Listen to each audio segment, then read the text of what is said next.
Have you ever found yourself in a recurring point of tension or conflict with someone that you love? Oh, surely the answer is yes, if you are alive and breathing. Maybe it's a spouse, maybe it's a family member, maybe it's a coworker, maybe it's a really good friend, maybe it's one of your children. And you have thought to yourself, oh my gosh, I just wish that we had an anchor, something that we could turn towards to help each other orient and see, okay, where is it that I can lean into my edge here in this point of conflict and grow? Where can I learn something about myself in an empowered way and help that guide this conversation that we're having as we're navigating this potentially challenging conflict? Well, the good news is that you can implement in your relationships, and depending on the relationship and the context, different agreements so that you and another person do have something to turn towards in emotionally charged times that you can say, okay, we have previously agreed on these different agreements, things that we're going to practice in our relationship with each other, whatever that context of the relationship might be, whether it's romantic or whether it's friendship or whether it's in the workplace or in a mother, daughter, father, son, mother, son, father, daughter kind of configuration. You have something that you have already agreed on that you can pull up and check in with each other with so that you can feel more grounded and you can come to a place of growth and getting to the other side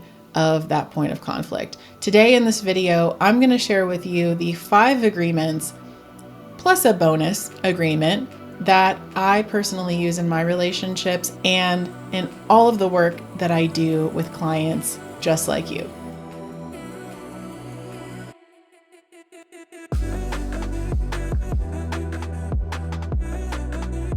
You all, these agreements that I'm about to share with you all, it's hard to put into words how extremely helpful they have been for me in the last 5 years. I have consistently been returning back to them when in relationship with a whole variety of people. And like I said, in the community, in this large community that I co-founded, and as a basis in the work that I do, so that when we get into containers with each other, we have a framework and we know that we can turn to these agreements to guide us personally when we're asking ourselves, am I showing up in the way that I want to show up in this space?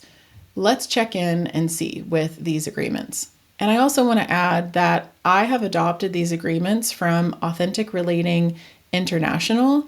It's an incredible organization. I've been through 4 different training programs with Art.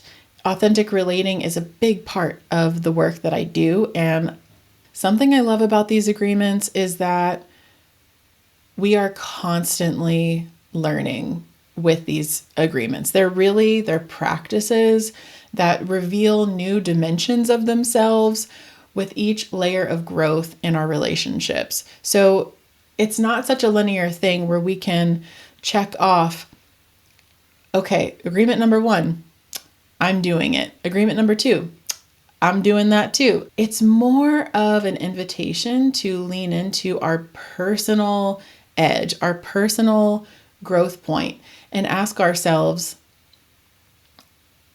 how can I lean in a little bit more? I'd like to check myself here and examine different dimensions of this agreement to see where I'm seeing my growth edge, and I'm also seeing maybe where I am leaning into my growth edge right now. But this is always expanding, always evolving as we step into ourselves and step into the being that we are here to be, which is an always evolving, exciting process, really. So the first agreement that I practice in my relationships and community spaces and in client spaces is welcome everything. So this means that we turn towards what is actually happening in front of us. We see this moment and what is happening in whatever interaction it is as an opportunity to explore and be more of an embodied human.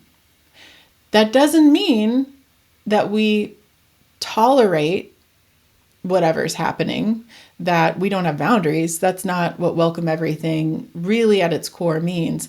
It means that, okay, this is happening. It must be happening for me. It's not happening to me. It's not because I did something wrong, or there's something wrong with me, or there's something wrong with this person in front of me, or they're doing something wrong. It's simply that it's happening, and it must be happening for my growth. Having this insane, miraculous human spiritual experience.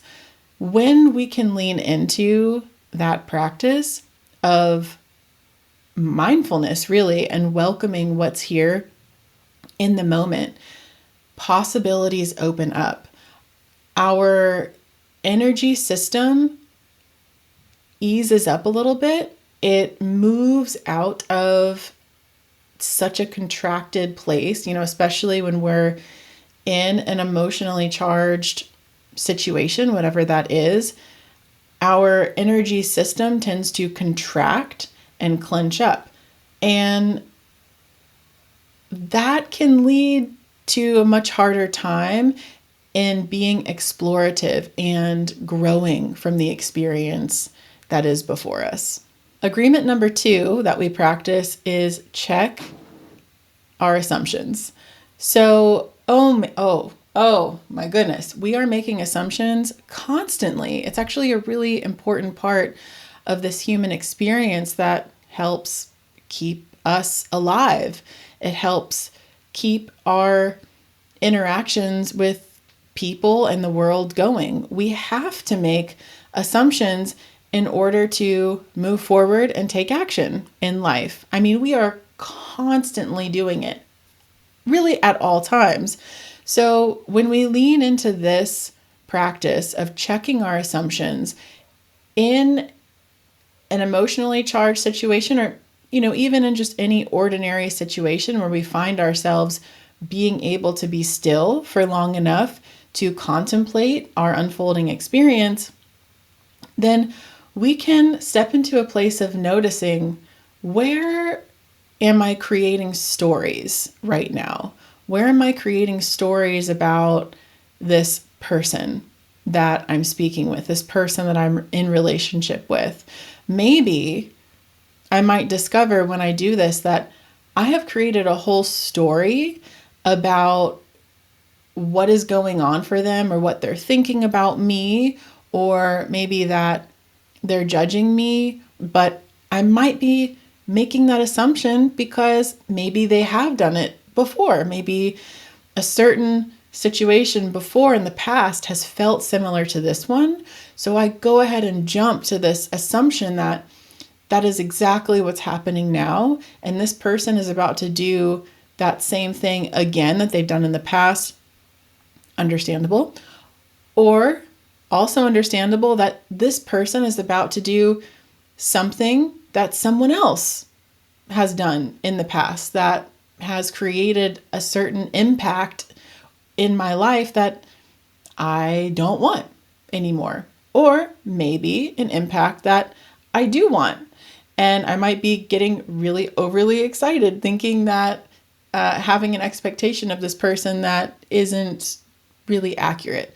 So here we're noticing where we're creating stories, and we're checking in about those stories. We're actually actively checking in with ourselves and the person. Sometimes we notice we're having assumptions and we don't, it might not be the time or place to actively check in with somebody. Maybe it's not that important that we clarify a certain story that we have going in our head about somebody. But sometimes it is really important if we notice that this assumption that we're making is really impacting our relationship in a certain way that is leading us to this moment that often unfolds as tension and conflict. So checking in, saying something like, you know, either now or later, like, hey, I'm noticing I'm having this story come up within me, and I'm noticing that it's affecting the way I'm showing up with you. Is now a good time to check in with you? Or maybe later tonight, like before we go to bed, or maybe tomorrow we can grab lunch or coffee or whatever. Like I'm feeling like it's important for me to explore this with you. Are you up for that? And then when they will likely say yes, then letting them know, like, gosh, I'm just having this experience where, when you're showing up late consistently, I have this story that you're avoiding me. Like, you actually don't want to be here. And that by meeting up with me, it's, like something you don't want to do. I want to check in about that. How does that resonate with you? Is that true? Or is there an element of truth to it? I'm really curious to hear more about this experience of you consistently showing up late. So just notice how that feels as I go through that. How does that feel in your being? To imagine yourself doing that with somebody that you care about, with something specific, in a way that is leaning into curiosity. Curiosity has this way of dissolving edges, dissolving tension. It's kind of miraculous when we can lean into curiosity instead of jumping into stories. And you all, oh gosh, it's tough. It's so tough. I am a relational advisory spiritual transformation expert. And I am constantly catching myself jumping into stories and going through this process of asking myself, is this a time to check in with a person? Do I need to check in with a person? Should I wait? Should I sit with this? I mean, it is something that we are all always evolving towards. I don't care how enlightened somebody says they are constantly making assumptions about things and working through some kind of process of their own in navigating, is this true or am I just totally making this up? All right, let's move on to the next agreement that I practice, which is reveal your experience. Have you ever been in relationship with somebody, or are you in relationship with somebody right now? Or are you the person who has a really hard time speaking about their experience? What I mean by this is we can usually tell. There's a feeling when there is a lack of transparency or a lack of authenticity in the room. I think I spoke about this on a video recently, or maybe not. Maybe I wanted to and I didn't. I don't know. But where I was listening to this vocal coach talk and share that, people cannot help but look at the truth. Dogs and children are the most distracting things ever. Well, for several reasons, but one of which is because they are just naturally honest. They just exude the truth and authenticity. And we can tell, we can feel it when we're in the midst of somebody or when us ourselves are holding back from that, coming from that place of authenticity and sharing, like, this is how I feel. And so when we're leaning into reveal our experience and like we're in relationship together enough to where we have an agreement like this, where we agree, this doesn't mean I am word vomiting constantly my thoughts and feelings. No. We'll get to that in the next agreement specifically. But this means when there's an opportunity to lean into what I'm feeling, even when, and especially when there is that edge there of uncomfort and uncertainty. And again, this doesn't mean trauma dump, have a sharing hangover where you've overshared.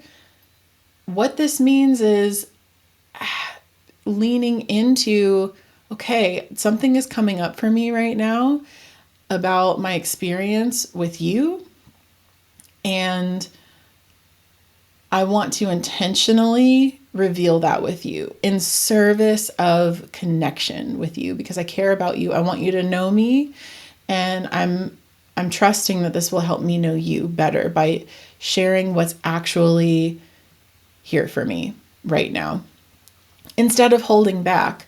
Because when we consistently hold back in our relationships, or when we're in relationship with somebody that is consistently holding back, it is oh so felt, and it creates a gap in our relationship where we start to feel apart. We lose the connection with each other.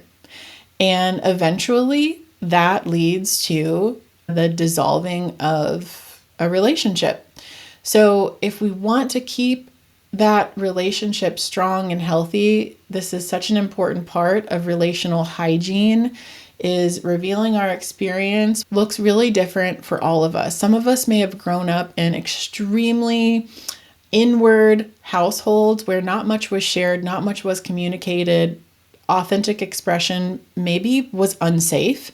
And so we might be showing up from that place where leaning into our edge here of revealing our experience really takes a lot of effort and energy for us to do that. When we have a direct agreement to practice this with another person in a relationship, that gives the other person and us an opportunity to check in about it and notice, like, hey, I noticed that lately I've been wondering if you're really sharing with me authentically. We have this agreement to practice this, and I'm checking in with you. I love you. I want to know you.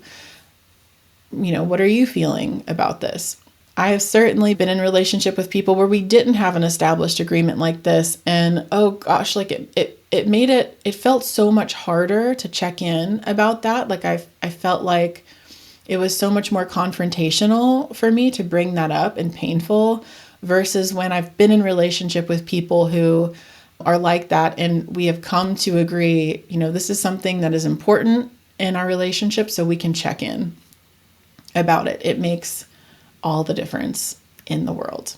Okay, the next agreement that I practice is honor self, honor other. So this is looking at how much space we're taking up and how much space we're making for other people.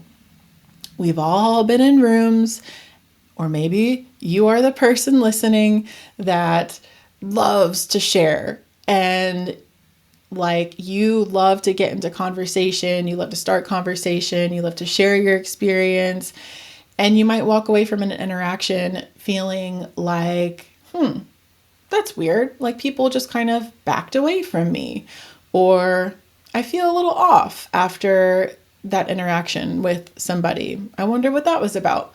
Or maybe you've experienced a person, we all have, that really takes up a lot of space in a room or in a conversation. Maybe they rarely or never ask any questions or have any curiosities about us.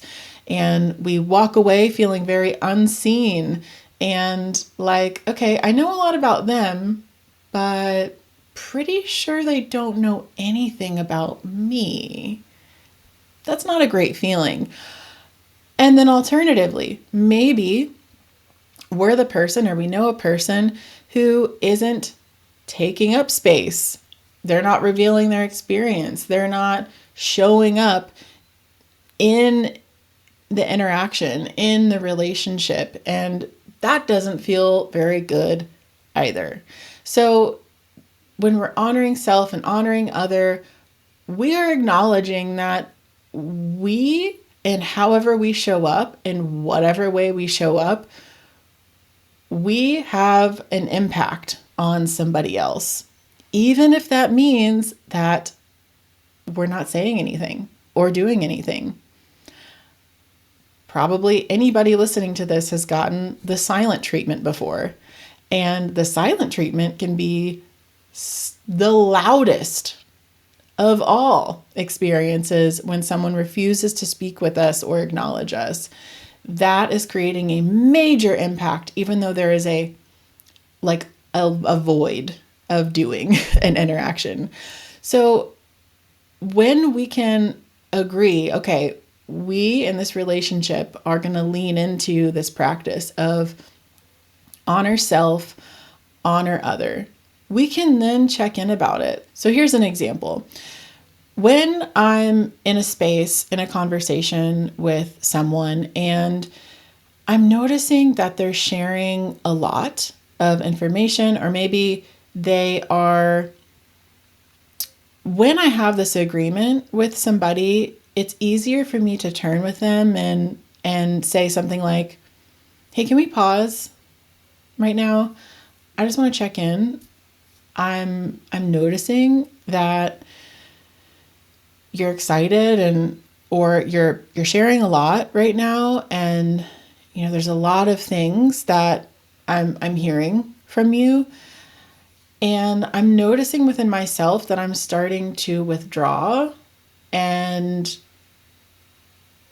I'm noticing that I'm having thoughts, like wondering things like, are you noticing me, that I'm here, or wondering about my experience? And so I want to share that with you. Like, we've agreed that we would practice this take space, make space thing. And I want to check in with you about that right now, as an example. So this isn't something, like, these practices aren't something that we are constantly checking in with. There is a very real thing in the authentic relating world of like authentic relating fatigue, and being in relationship with somebody who is constantly bringing in these check-ins like every day. And that can be also emotionally exhausting and can be a part of this honor self, honor other. Really bringing these things up when it's feeling like you've gotten to a point with something where it's feeling important. And that's going to be different for everybody and in every relationship, but that's something to check in about as well. Like, am I checking in too much? Let me know. All right, so the next agreement is a huge one. Oh boy, it is huge, and this is the one I'm going to drive us home with, is own your experience. And here in this agreement, we are owning the responsibility for our response to a circumstance. This really creeps in subtle ways in our lives where you may not notice that you say this, or you may not notice that other people say this, but you're going to now, is when someone says, or we say, you make me feel this way. You said that, and whenever you do that, you make me feel upset. Whoa, hold on.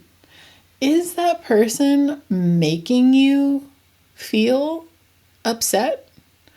Or are they saying something and your interpretation of it, your assumption about it, your belief system about it is then leading you to have an experience?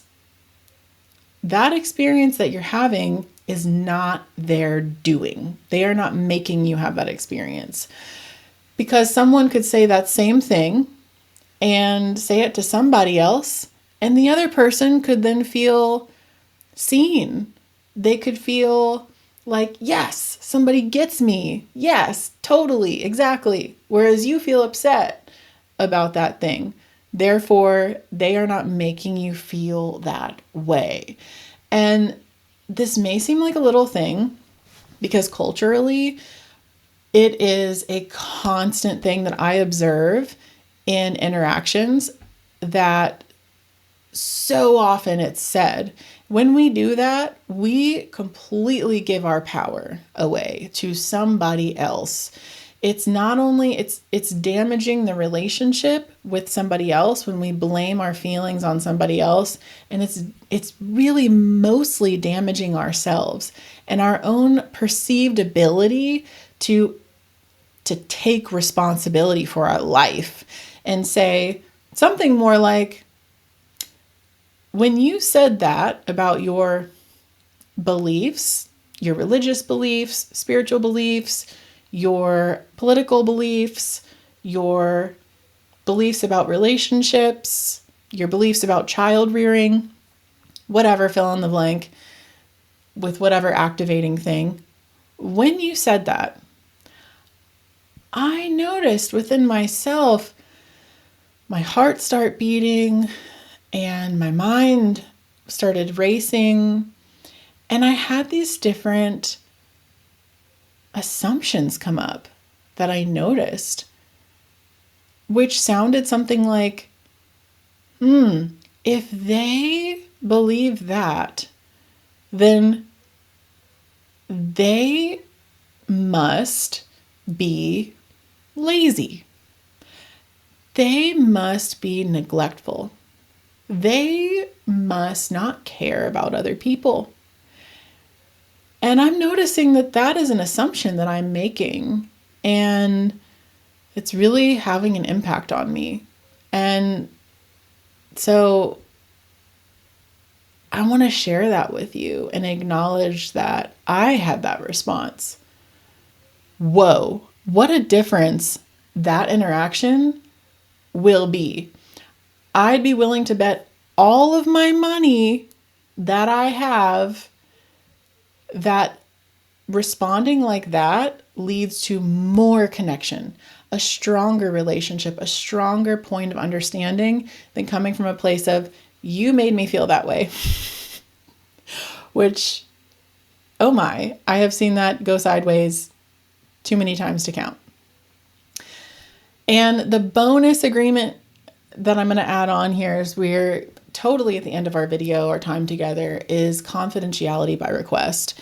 We often assume blanket confidentiality in relationships, which gets us into major trouble, especially when we're in shared communities, shared circles with people, and we have a lot going on in our lives. We often assume when we tell somebody something, oh, they're not going to repeat that. Why would they repeat that? Or they know not to repeat that. No, they don't. We don't know what is acceptable to repeat or not acceptable to repeat. In fact, just in the last few days, I've heard several people tell me, they start to say something like, I really should have asked for permission before I shared this with you from the other person, but I don't know, maybe not. I don't think they'd care. And then they tell me, and I'm like, oh, well, now I know. I wonder if they did or asked for permission, if they would have been okay with that or not. But that's exactly the thing. It is so helpful to provide clarity when we are sharing with somebody something that we really want, it's really important, stays private, that we actually speak it. Not only to help ensure that it's not going to be repeated, but also to confirm within ourselves that this is something that's really important to me. I'm going to practice asking for what I want right now. And then I ask for it. I can come back to it if needed. If I find out that that wasn't respected, that specific request, then I can bring it up. But if I never took that energy to ask for that confidentiality, it's going to be much harder to really keep that power. Because, I mean, how many times have you walked away from a conversation and you got into a momentum of sharing with somebody and it was feeling good and you were feeling like it was a trustworthy person and just something slipped out. And then you walked away thinking, ooh, I hope they don't repeat that. I mean, really, we all do it. I still do it. And what is really cool to remember is that we can, in relationships, we have this opportunity to go out and come back in.